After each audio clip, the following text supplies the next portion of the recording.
Imaginez, vous êtes dans une pièce sombre. Vos mains tremblent. Devant vous, une statue que votre grand-mère avait sur votre table de chevet depuis votre naissance est en train de tomber. Une statue que vous priez chaque jour. Une statue qui faisait partie de votre identité. Et vous la brisez volontairement parce qu'on vous a dit que c'était de l'idolâtrie. Et en quelques secondes, quelque chose se produit qui change à jamais votre vision de Dieu, de la foi et de vos choix. Vous êtes-vous déjà senti tiraillé entre deux religions? Entre l'héritage reçu et la nouvelle vérité promise? Entre les croyances de votre mère et ce que vos nouveaux frères en Christ considèrent comme juste? Dans les prochaines minutes, vous suivrez l'histoire d'Isabelle Mercier. Une femme élevée dans la foi catholique, convertie à l'évangélisme, a vécu une transformation impossible. Une histoire qui remet en question tout ce que vous pensiez savoir sur la foi, l'idolâtrie et l'espace sacré qui existe entre deux religions adorant le même Dieu.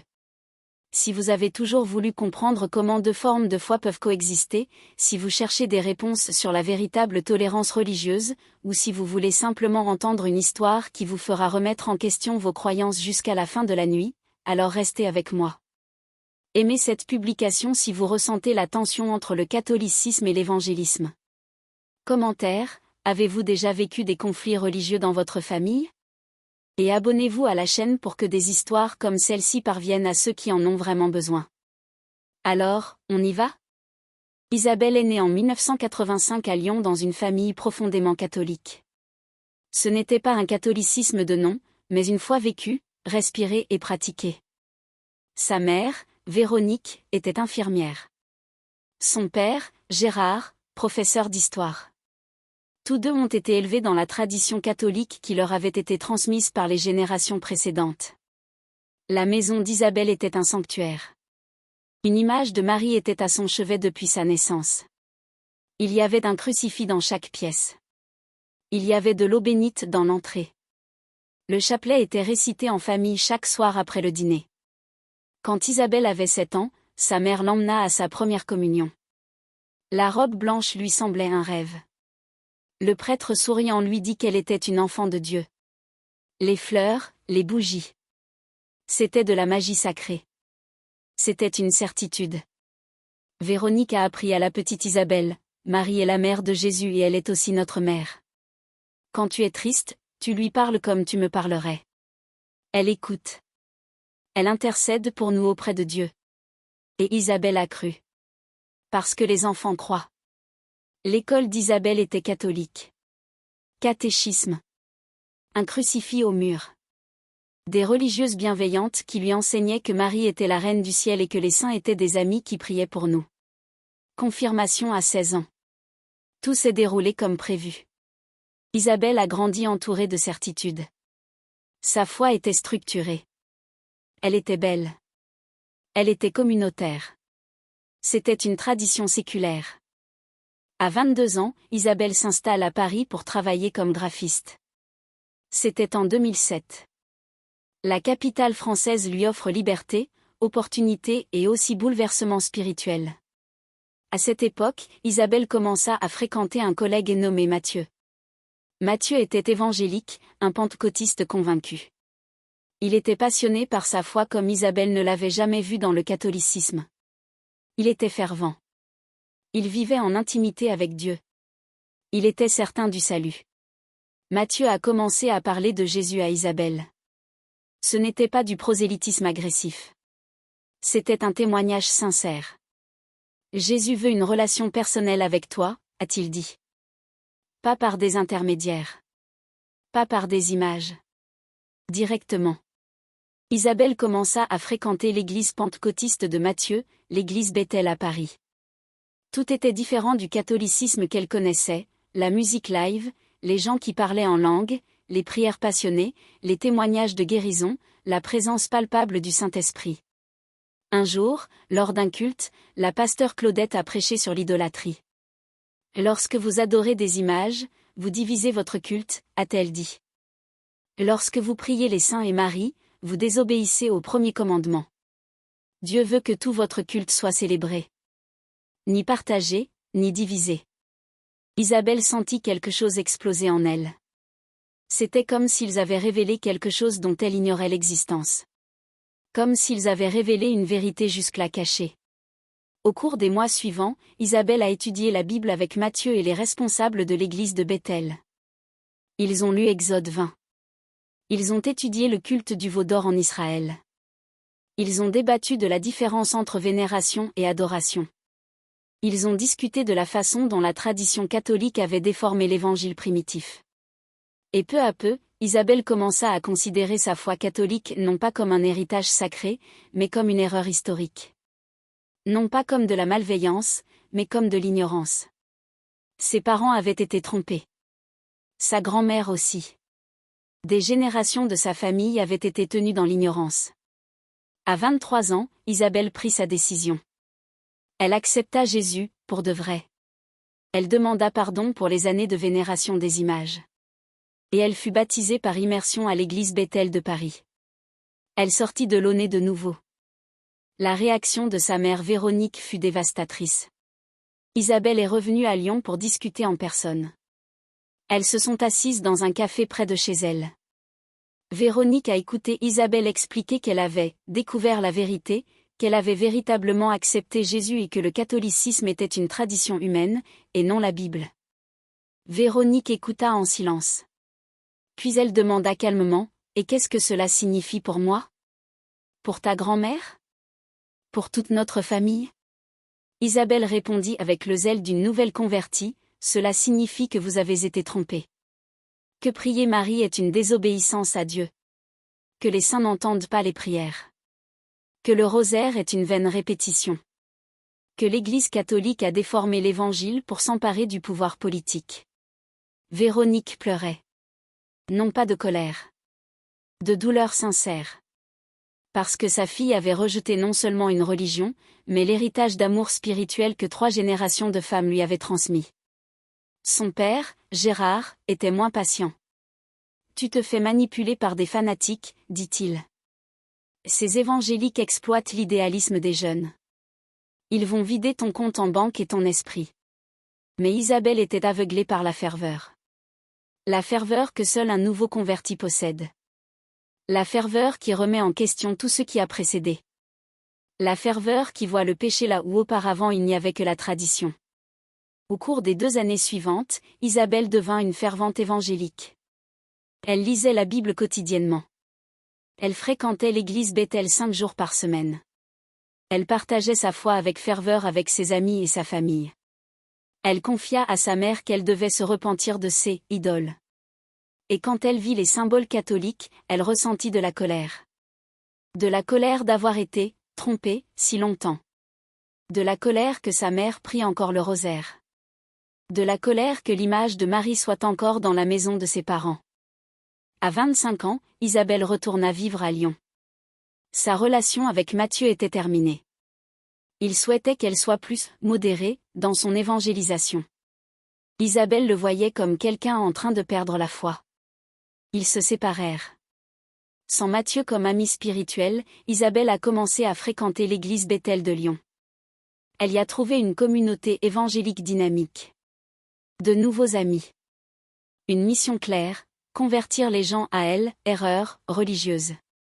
Sa mère, Véronique, continuait de prier le rosaire. Elle continuait d'aller à la messe catholique le dimanche. Elle conservait l'image de Marie dans sa chambre, dans son salon, dans son cœur. Et Isabelle le supportait en silence, mais avec une colère grandissante.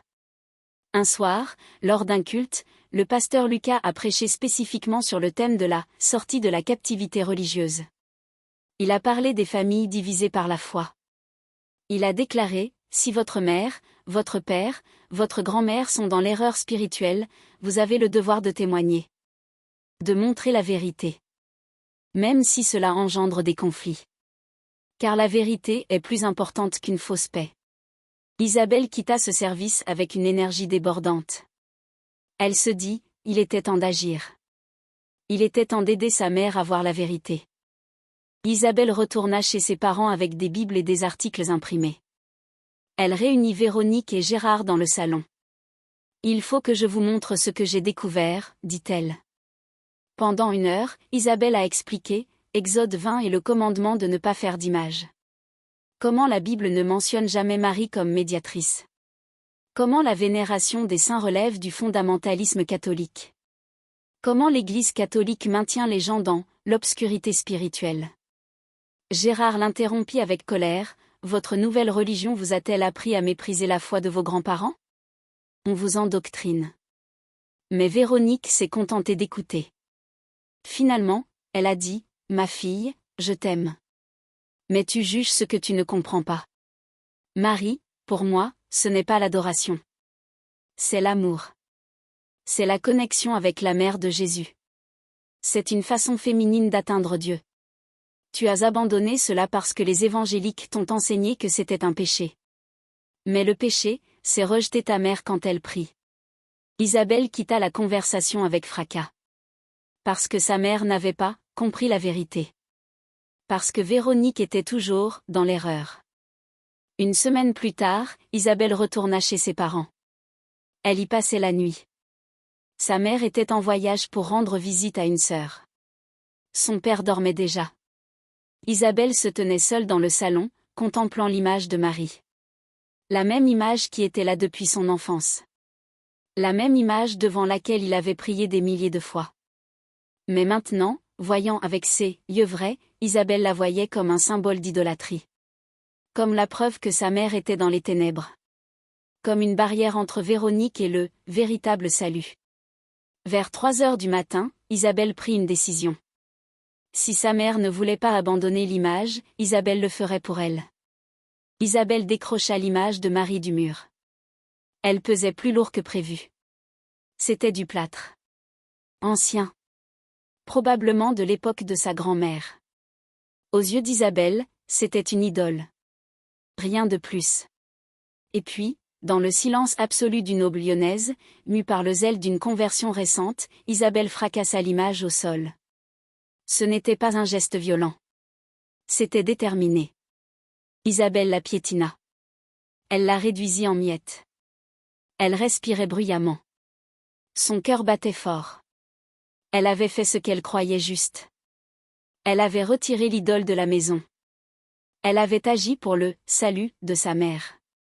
Isabelle rangea ensuite les fragments dans un sac et le laissa sur la table. Elle s'assit et attendit le réveil de son père. Mais alors qu'Isabelle était assise dans cette obscurité, quelque chose commença à se produire. Une chose à laquelle aucune doctrine évangélique ne l'avait préparée. La qualité de la lumière environnante a changé. Ce n'était pas une hallucination. Isabelle était éveillée. Elle était lucide. Mais l'air était devenu différent. Plus épais. Plus présent. Comme si le vide avait été rempli d'une substance qui n'était ni solide ni gazeuse, mais pure présence. Et puis, elle était là. Une femme. Vivante. Réelle. Son regard exprimait toute la compassion cosmique. Aucun jugement n'y transparaissait. Seulement une compréhension infinie et une connaissance profonde. Isabelle essaya de parler. Aucun son ne sortit. La femme ne fit aucun geste. Elle n'en avait pas besoin. Car à cet instant, Isabelle comprenait la communication sans mots. Elle comprenait grâce à une connaissance qui ne venait pas de l'extérieur, mais de l'intérieur. Comme si la vérité avait été insérée directement dans sa conscience. La femme lui dit, « Ma fille, tu as brisé l'image. Mais tu n'as pas brisé ce qu'elle représentait. Tu n'as pas brisé la vérité. Aucune forme, aucun art, aucune représentation ne peut briser ce qui est éternel. Je ne suis qu'un symbole humain de quelque chose de bien plus grand qui transcende tes doctrines, tes catégories, tes débats théologiques. Ta mère m'aimait non pas comme une idole, mais comme une mère. Comme un pont vers le divin. Comme une manière d'exprimer une dévotion que son cœur évangélique n'a pas encore appris à nommer. Cette forme d'amour n'est pas une erreur. C'est une sagesse qui vient de générations de femmes qui ont compris que le divin féminin existe aussi. Que Dieu n'est pas seulement un père. Il est aussi une mère. Il est aussi tendresse. Il est aussi intercession. Tu as suivi ceux qui ne voient que le péché là où il n'y a que différence. Tu as embrassé la certitude là où devrait être l'humilité. Tu as cru que ta nouvelle vérité était absolument juste et que la foi de ta mère était totalement erronée. Mais regardez maintenant, ils me prient tous deux. Ils cherchent tous deux Dieu. Leurs chemins sont différents. Mais leurs cœurs tendent vers le même but, vers l'Éternel. Vers l'amour. Ce que tu as fait ce soir n'était pas une purification. C'était de la violence. Pas contre moi. Mais contre le droit de ta mère à aimer comme son esprit le comprend. Il y a du vrai dans l'évangélisme. Il y a aussi du vrai dans le catholicisme. Et celui qui croit détenir toute la vérité est celui qui en est le plus éloigné. Isabelle sentit quelque chose se briser en elle. Ce n'était pas une extase religieuse. C'était une véritable dévastation. Ce fut la terrible prise de conscience qu'elle avait blessé sa mère au nom du salut. Qu'elle avait détruit la beauté au nom de la pureté doctrinale. Qu'elle avait remplacé la compassion du Christ par la certitude des fondamentalistes. Et puis la présence a disparu. Non pas comme si tu étais parti. Comme si elle avait toujours été là et avait simplement cessé de se manifester. Isabelle était seule, à genoux, entourée de fragments de plâtre qui avaient été la façon dont sa mère priait. Lorsque Véronique est arrivée à la maison ce matin-là, elle a trouvé les fragments et sa fille en pleurs. Isabelle a tout avoué. Non pas pour s'excuser de la rencontre surnaturelle qu'elle avait vécue, mais pour demander pardon d'avoir détruit quelque chose de sacré pour sa mère. Pour avoir considéré comme une erreur, ce qui était simplement une autre façon d'aimer Dieu. Véronique serra sa fille dans ses bras. Elle pleurait aussi. Et elle dit, « Ma fille, la vraie foi ne détruit pas. Elle construit. Si ta nouvelle religion t'a appris à briser ce qui était précieux pour ta mère, alors remets-la en question. » Dans les mois qui suivirent, Isabelle continua de fréquenter l'église Bethel. Mais sa foi changea. Elle devint moins fondamentaliste. Moins sûre d'elle. Plus contemplative. Plus humble. Il a reconstitué l'image de Marie. Non pas comme une idole, mais comme un symbole. Pour nous rappeler qu'il existe de multiples façons de connaître le divin. Il l'a placée dans son appartement parisien, à côté de ses Bibles évangéliques. Côte à côte. Sans conflit. Il a commencé à rendre visite à sa mère et à assister occasionnellement à la messe catholique. Non pas pour se convertir à nouveau, mais pour comprendre, pour respecter, pour reconnaître qu'il y a du vrai dans les différentes traditions.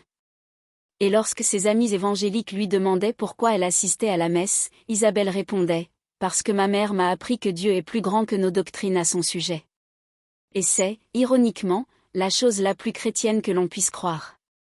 Si vous regardez et que vous êtes un évangélique qui a grandi en détestant le catholicisme, il y a un message, votre foi peut être vraie sans que la foi de quelqu'un d'autre soit fausse. Si vous êtes catholique et que vous considérez les évangéliques comme des fanatiques destructeurs, sachez que tous les convertis à l'évangélisme ne le font pas avec de mauvaises intentions. Nombre d'entre eux sont de véritables chercheurs. La vraie foi ne détruit pas le caractère sacré d'autrui. Elle respecte le cheminement de chacun. Aimez ceci si vous aussi vous remettez en question le fondamentalisme. Commentaire, rencontrez-vous des conflits religieux dans votre famille ? Comment conciliez-vous différentes voies spirituelles ?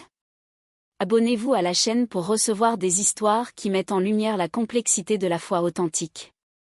Car le monde n'a pas besoin de nouvelles guerres de religion. Il a besoin d'histoires qui illustrent la réconciliation.